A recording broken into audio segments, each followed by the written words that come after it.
Illinois is undefeated in the Big Ten Conference. They are 1-0, never lost in the Big Ten in the 2025-2026 season. Illinois beats Ohio State, and we must protect Keaton Wagler at all costs, on top of David Mirkovic. That and more on this episode. Let's go. Hit the like button.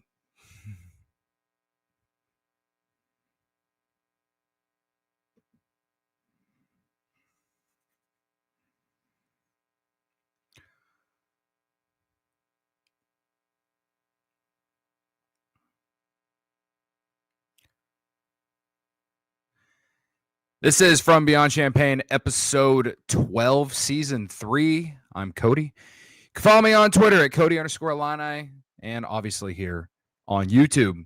I got a new microphone, by the way. Hope I sound good. Hope I sound great. If not, this really sucks. I'm sure the comments will flow in and tell me. But for everyone coming in, please hit the like button. Would appreciate it. Illinois beats Ohio State last night, 88-80. I believe that was the final score. I know they won. They won by multiple possessions. Yeah. I've just been looking at Keaton Wagler's stat line more than the final score. Yes, Illinois wins 88-80. Last night to get their first Big Ten win, their first true road win. And I think if you're an Illini fan, if you were to go back to the end of the second half against Connecticut, and I told you that Illinois would win their next two against Tennessee and Ohio State, and really, I wouldn't call it dominating fashion, but surely a more aesthetically pleasing fashion. Would you change your stance on the season? Would you get off the ledge and put yourself in the we're back position? And I would say that probably a lot of Illini fans still need to see more to truly believe that this team can, play in a second weekend and beyond. That doesn't mean the expectation isn't to at least get to the second weekend, but I think a lot of Illini fans still need to see more, because that loss to UConn, that loss to Alabama still at this point stings, because those two teams are better than both Tennessee and Ohio State. But that's besides the point. Now, if I were to tell you that after the UConn win that they would bounce back with 2 wins and you would get the kind of contributions that you've gotten out of Keaton Wagler and David Mirkovic and Tommy Ivisic coming back the way he did in the Tennessee game, and Zvonimir Ivisic having the game that he had last night off the bench, and Andrej Stojakovic kind of finally having a game after a couple duds the last couple games out. If I added more context, does that get you off the ledge? Does that put you back into the we're back position? I think I could sway a few people. Listen, Purdue lost to Iowa State over the weekend. Michigan looks scary. I'm actually very afraid to face Michigan. If Illinois does a lot of winning between now and that game against Michigan, that's going to be like cinema at State Farm against them. I think it's in like February, right? We got a long way to go to get there, but Michigan scares the living crap out of me with all the points that they're scoring. But what was the expectation coming into this year amongst most Illini fans, I would guess? Finish somewhere in the top 5 of the Big Ten, win 20-plus games, and go to the Sweet 16 at least. I mean, that's the expectation every year, but obviously we want more, right? The point that I'm really truly getting at here is that since the loss against UConn, I would say that this Illini team has bounced back in a big way. They have played a fun style of basketball. They have shown me that they actually can shoot threes. They will shoot a high volume of them, and they will make them more often than not.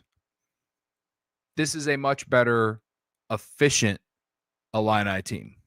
That is what we have seen throughout the month of November and these first few games in December, in my opinion. That's what I believe we have seen. Okay.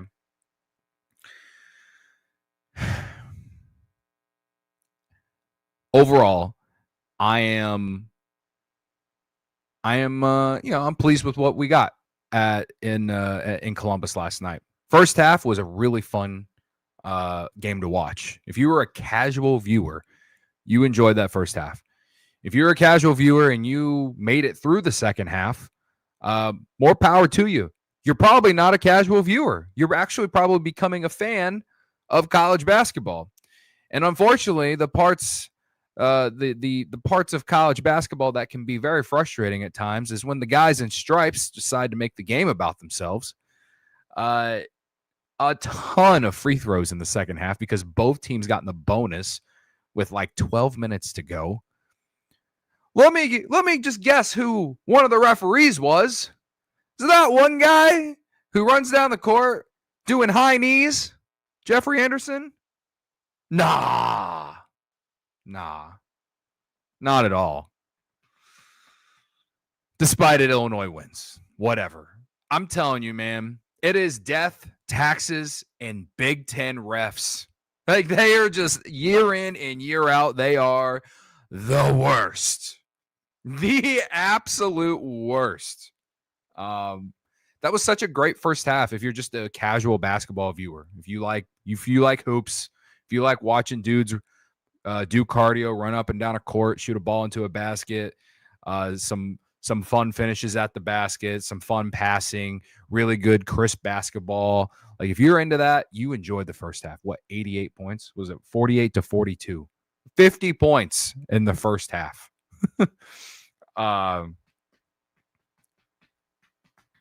And then somehow Illinois still scored 40 in the second half. But I mean, largely, a lot of these points came from the free throw line. Same thing with Ohio State.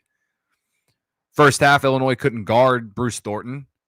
Second half, Andrej Stojakovic was put on him, and he slowed him down. He only scored 10 points in the second half. But it was a free throw contest, largely, in the second half. If you ask me to explain that game to you in 3 sentences, it was really fun first half, really boring second half. Illinois made the most plays. They showed their depth because it was Bruce Thornton for Ohio State and then no one else, really. And once they figured out how to slow Bruce Thornton down, Illinois let them hang around a little bit. They probably should have pulled away a lot earlier, but the Illini figured it out, and they hit big shots. They made their free throws. You know, if you're going to make it a free throw contest, you better make your free throws. Illinois shoots 29 of 32 from the free throw line. I'll take that. Every time. Ohio State 15 of 21 from the free throw line. I'm sure their fans were happy about that free throw discrepancy, or that free throw margin, I should say, on their home court. The few that were there. You all hear Evan Turner say on like the Peacock, I think it was like the second or the halftime show. I think he said something he called wherever they play, whatever the arena's called, like it was a rowdy or a raucous center, whatever it's called. He described it as like a loud arena, and it, from watching on TV, didn't sound like it to me. Ohio State basketball is not anything close to what their football team is. However, I have seen Ohio State basketball be good before, and that included with a team that included a team that had Evan Turner on it. That included a team that was a 2 seed back in like 2021, 2022. I ended up losing to Oral Roberts in that second round. Everyone talks about Illinois losing to Loyola. That was a bad NCAA tournament for the Big Ten. I think Purdue lost to like North Texas that year. Something like that. There was some big upsets. But everyone likes to talk about Illinois losing to Loyola. Even though I think it's fair to say Loyola was underseeded. Anyway, it's not been that long ago that Ohio State was like a respectable program, but man, it has fallen. It has fallen a lot since hell. I mean, it was starting to fall when their former coach was there. I'm forgetting his name. He coaches at DePaul now. I've actually been kind of following DePaul a little bit just because like I liked him as a coach at Ohio State for a while. Things just kind of fell apart there at the end, but I thought he was a good hire by DePaul. But yeah, it's not been good for Ohio State, but they brought back a lot of dudes from last year's team. They got some experience. I think their bench is not very good, though. They had 2 points off the bench last night. Illinois had 15. Yeah. I mean, I think that's the story of this game, is that Illinois showed their depth, and they showed that they feel confident in a lot of guys to put the ball in the basket. But that's nothing new. If you watch this team, if you tune into these post games with me or whoever other Illinois creators, we all know that this team can fill it up. But can this team get over the top in March? That'll always be the question, because the standard and the expectation has risen. And boy, I'll say this a million times. I used to dream of times like this, my friends. But as far as major takeaways from this game, man, obviously it's good to get that first Big Ten win out of the way. I believe I was listening to the Illini Inquirer podcast this afternoon on my drive home from work, and I think it was Kyle Tosk who said the last 7 seasons, or I guess during Brad Underwood's tenure, in their first Big Ten games, I believe he said that Illinois was 1-6 in those games. So to see them get a win last night in that spot is good and fun, and I'll enjoy it. Also, you got Nebraska on Saturday, so in many ways you could have looked at this game as a trap game. Maybe looking ahead, Nebraska ranked, played very well so far to start the year. Ohio State, they beat Northwestern, but does anyone view them as a major threat? I don't know. They hadn't beaten anyone. I don't think they've beaten any top 50 opponents. So it could have been looked at as a trap game in many ways, but and a letdown after the win against Tennessee. But there was no letdown. There was no trap. Illinois goes into Columbus, Ohio, and beats the Buckeyes 88-80. And I'll take that, my friend. So that's my first big takeaway. My second big takeaway is that's your first true road win. Listen, they broke that streak of 5 straight losses in neutral sites against Tennessee. And then winning on the road in the Big Ten. It really doesn't matter who you play. Like, I have watched enough Illini losses against Northwestern, a program that no one really respects. And I say this not just as an Illinois fan. I feel like most Big Ten fans don't really respect Northwestern. I do think Chris Collins has done an incredible job these last 5 years, let's say, to make them a more competitive program and all that. And I think that it is becoming a very tough place to play in Evanston. But that's kind of my point, though. You can go anywhere in the Big Ten and lose on the road. I've watched some of the top teams in the Big Ten over the last handful of years go on the road and lose. And that includes Illinois. So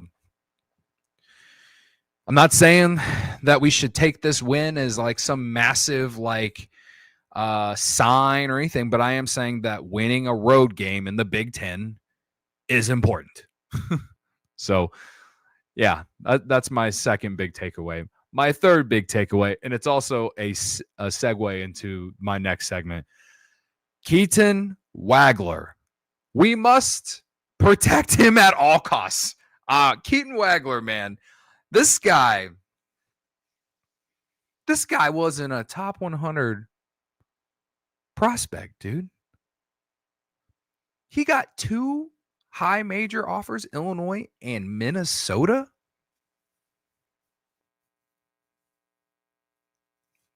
Listen, I thought his game against Tennessee was incredible. I thought that might be the best game we see from him all year.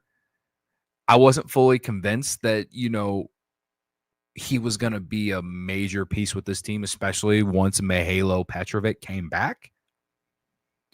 But Mihajlo Petrovic can't even get on the court right now because Keaton Wagler is balling out the last 4 halves. He has been incredible, man. He has been incredible. I said my recap video I made last night that the last 8 quarters he's been incredible, or the team has been incredible. I was very tired, very exhausted from all the stuff that I do. And someone replied to the tweet or whatever and asked if that video was real. I was like, yeah, it's real. I'm just really tired.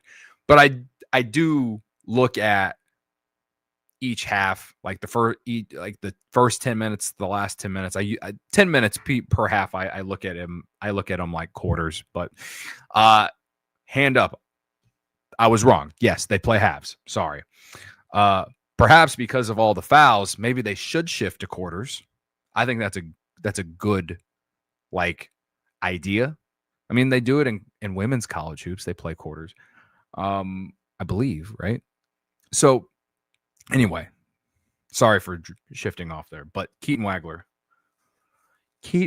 my friends, 23 points on 6 of 11 shooting, 3 of 5 from 3, 8 of 9 from the free throw line. He had 5 assists and 2 rebounds, only had 2 fouls. I mean, he's a dog, man. He's a dog. This is Brad Underwood on Keaton Wagler. I had it highlighted, and there it is. This is from an article from Illini Inquirer. This is Brad Underwood on Keaton Wagler. I'm not going to put an expectation on him. I'm not going to put a ceiling on him. He's not afraid of the moment. He's a really, really good basketball player. When you get good basketball players, you enjoy them. He's very coachable. He wants to continue to learn. He wants to continue to learn, be educated, and grow. Pretty terrific. I would agree, Brad. I would agree. Keaton Wagler, man. When you want to talk about some of the key plays that I remember from that game, how about just at the very beginning? He had a drive on the baseline that ended up in a dump off pass to Tomislav Ivisic in the paint for that little jump hook that he does. That before his very final shot, that might have been his only basket of the game. But just the pass, the playmaking ability that he has, it reminds me so much of Ayo Dosunmu. I think Brad has said that. And just the type of player he is in general, it reminds me a lot of Ayo Dosunmu. I think Brad has said that. I think people are in this space, the college basketball creator space, people are saying that. I think Brad just deserves a ton of credit for finding this kid, man. Like he is ridiculous. He is ridiculous. That play to get your big man going early, it didn't end up getting him going, but it was just like a smart basketball player. He's just a winning basketball player. And then when you talk about scoring ability, that drive left, I think somewhere in that final 10 minutes of the first half, maybe it was still in the early parts of the game, but he drove left. He started to drive right, then spinned left, finished with his left hand on a layup. I mean, he just doesn't look like a freshman out there, man. He just and he's not like he's an older freshman. Like he's just a kid. That spin in the finish was fun. And then, when talking about does this team have shooters? I mean, he's been shooting the ball well, 3 of 5 from the 3-point line. You gotta guard that guy if you're going to try and slow him down, man. So Keaton Wagler, the last 2 games, he has responded from the UConn game and in a big way. And he is now, like, people are saying, and I have to agree. Like, this guy is at least going to go to the draft combine, right? I don't know if he'll be a one and done, but like, he's at least going to go to the draft combine. You'd think. I think he's going to go to the NBA one day. So maybe we should just strap in and enjoy what we got. You know, he's a really fun basketball player, really smart, really good. Makes his free throws, can hit the three, play makes. There's so much Io DeSumo in that ball player. There's so much Io DeSumo in him, man. So Keaton Wagler, he is for sure the player of the game in this one. The other freshman, David Mirkovic, he actually kind of got Illinois going to start this one. What, 3 threes the first 10 minutes of the ball game? And people were like, other teams, they had started to like kind of lay off him and let him shoot that three in recent games because he was slumping from out there. But Mirkovic 4 for 5 from 3-point line last night, 22 points, 8 of 8 from the free throw line, and 9 rebounds. Listen, I've gushed over Merk for months. When they had that exhibition game, I think against Illinois State, he balled out, man. I was, for just an exhibition game, I was like, this kid's for real. This kid's for real. And he was someone that I really liked when they got him. I was like, is this guy going to start? Because I think he could start. And people were wondering, you know, would that be smart? And yeah, it's turned out to be really smart.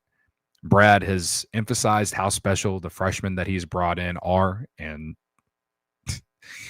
one might say Brad Underwood knows ball. Yeah. But let me say this though, like, despite a lot of the good that we saw against the mid-major schools and the exhibition against Illinois State and, you know, this and that, it is fair to say that he had kind of struggled against some of these high major schools. This was one of the first games against a high major school that he really like showed like what he can be. Now, by March, is Illinois going to need this guy to be giving you 20 points a night with 10 rebounds and hitting a couple threes? I would say no, because in this particular game, you didn't get anything from Tommy or Kylan Boswell. But you're going to, if you can get 10 and 10 out of Merk every night, that's good. But should I raise that bar to 15 and 10 because he's going to take a handful of threes? You know he's going to shoot the three. He's not afraid to shoot it. So maybe I should say 15 and 10 every night from Merk. Is that too much to ask for a freshman? Well, he doesn't look like a freshman out there, man. The expectation the bar has to raise now with the way that this kid has played in these first, you know, month and in a quarter. You know, the freshman phenoms on this Illini team, man, they are the difference in what could put them over the top and a true Final Four contender. I know losing to Alabama and losing to UConn were tough, and it makes you wonder if this team really has it. But I will say, since that UConn loss, Illinois has played tougher, and they have done the little things a lot better. And they also look like the team has some chemistry now. It felt like because of the injuries and not being able to play together, needing to get guys more integrated, they needed that week off before the Tennessee game to kind of get that going. And I would say that the offense looks so much more crisp since the UConn game. I would say their defense has been just as good as well. We got a long way to go, my friends. We got a long way to go to March. But right now, if you ask me, or if you told me the odds for Illinois to win the Big Ten are, you know, plus 500, I'd make that bet now. I don't even know what the odds are. I can't bet on Illinois in the state of Illinois. But Purdue obviously looks good. Michigan looks scary.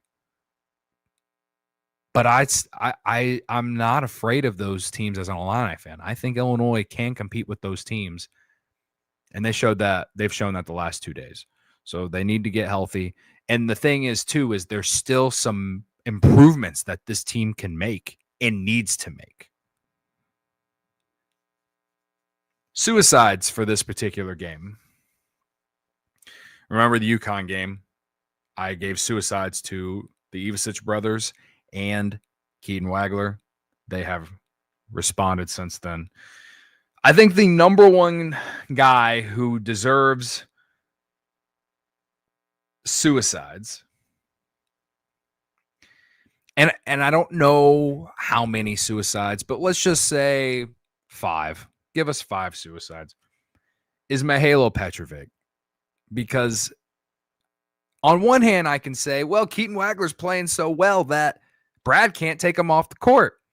On the other hand, you can't play him that many minutes every game. And when Mirkovic Petrovic is coming out there, he doesn't look like he knows what the hell is going on. There's turnovers.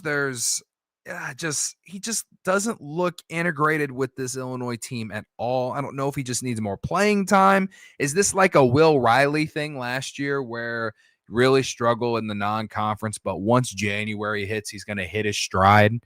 Is that when Mirkovic Petrovic is going to show up and look like the combo guard that we kind of expected with a really good passing ability? Like, is that when it's going to happen?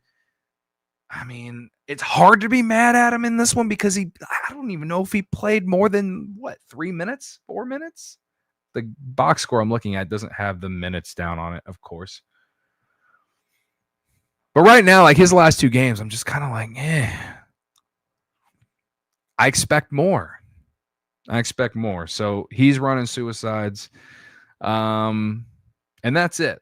Maybe should I make Kylan Boswell run suicides? Yeah, I guess. Kylan Boswell, you can run suicides. You can run 5 suicides. 4 points on 1 of 4 shooting, 1 of 2 from 3. So he made a 3-point shot and made 1 free throw, missed the other.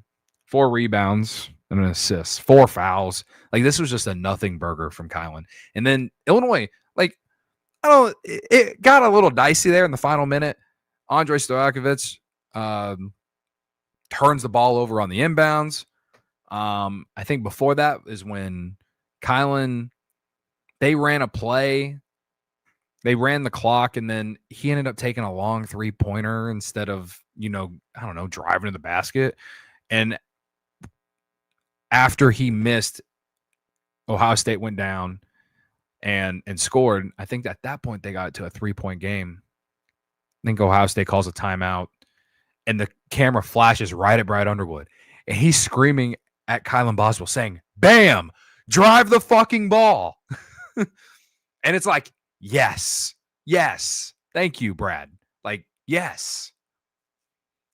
So Kylan didn't give you anything last night, and he made a bad decision late in the game, in my opinion, shooting that 3. Now, the good news is Illinois won. Illinois scored 88 points, despite the fact that Kylan Boswell scored 4 points and Tommy Ivisic scored 7. I mean, when you're talking about the depth and talking about the talent that is on this team, that's all I need to say. But one thing is for sure, Kylan Boswell can't go 1 for 4 from the field with 4 points on the road in the Big Ten very often and expect Illinois to win. There's just no way. Just no way. So, yes, Kylan Boswell, you can run suicides. And I've given Kylan a lot of flowers this year. I thought he started off the season great. He had a great game against Texas Tech. I think he's been a great leader. He's helped Keaton Wagler get to the point of where he's at, probably instilling that confidence in him and challenging him in practices and all these things. So I'm not out on Kylan Boswell. I'm just saying, that was a bad game. It was a bad game. The argument about that one play that that got called for traveling, after I watched the replay, I didn't think he traveled.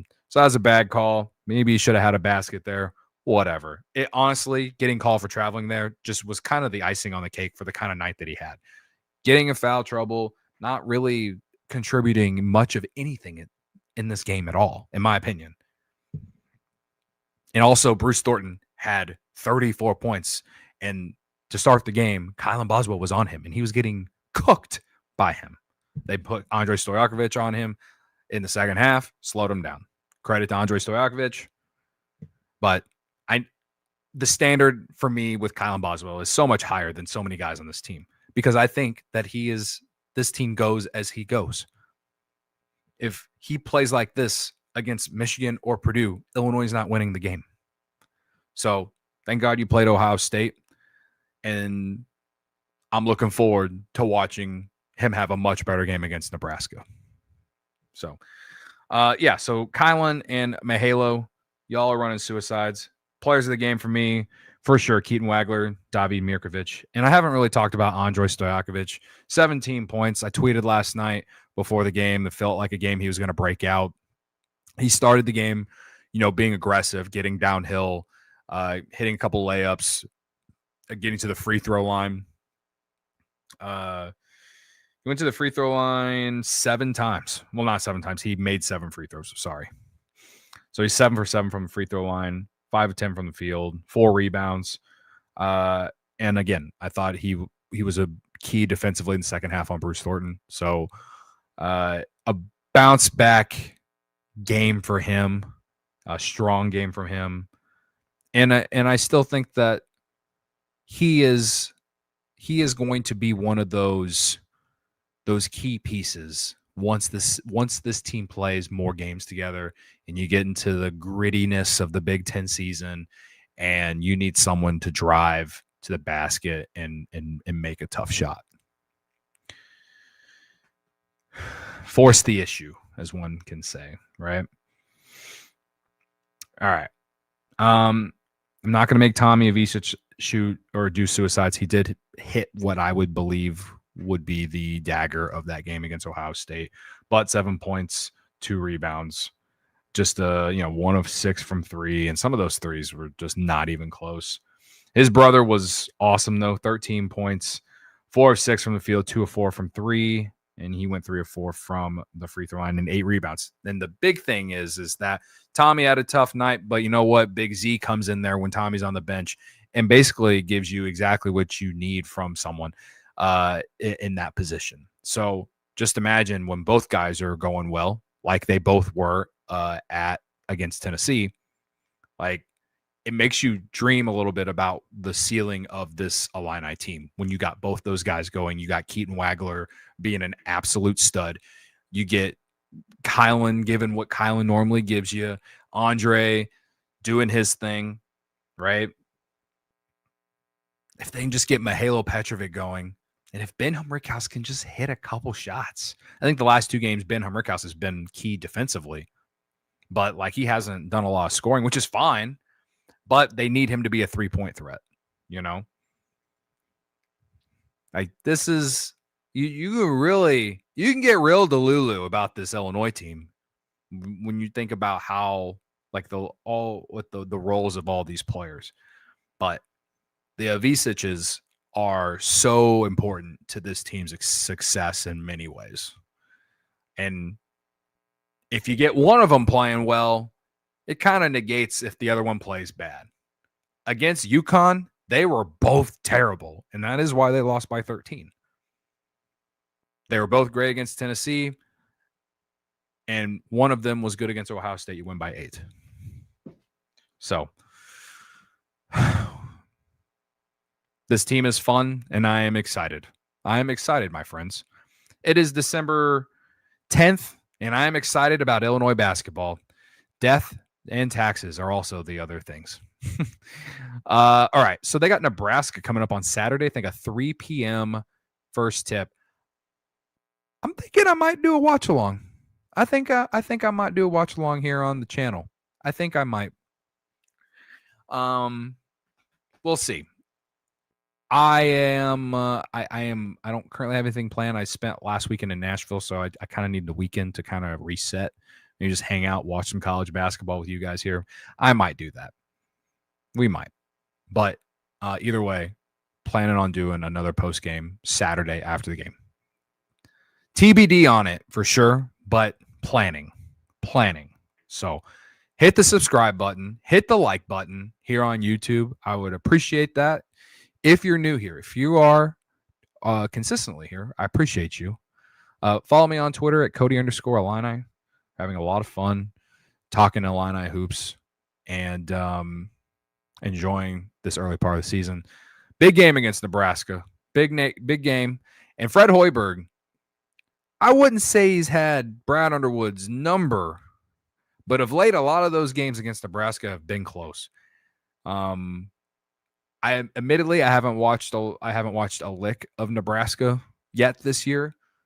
So I don't want to say too much, but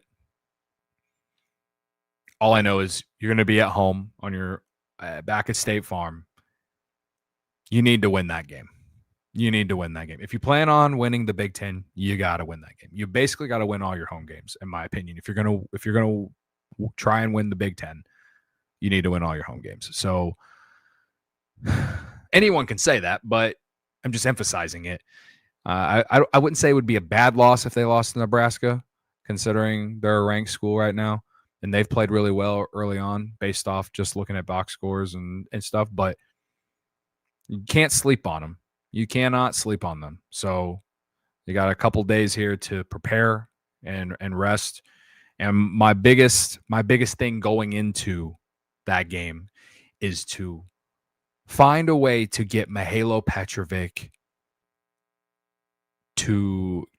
find a way to get Mihajlo Petrovic positive minutes, because it just hasn't these last 2 days.